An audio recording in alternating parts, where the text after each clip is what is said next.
ఒక్కసారి ఈరోజు ఇక్కడ ఎవరైనా ఏ స్థితిలో ఉన్నా ప్రభువా నన్ను క్షమించండి ప్రార్థన చేయండి.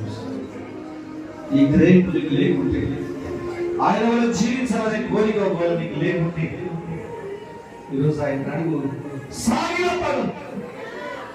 సజీవ దేవుడు నువ్వు సాగిలపడు సోదరుడా, సోదరి. ఈ సజీవ గుణ లక్షణాలు నీలో పట్టుకొస్తాయి. సజీవ దేవుడు నీలో పట్టుకొస్తాడు.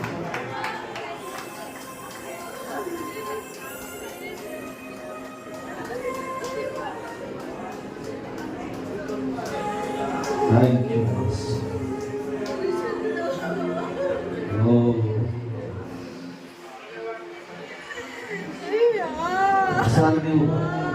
యాకోబులాగా నీ బలహీనతలని తప్పిదాలు దేవుని దగ్గర ఒప్పుకుంటే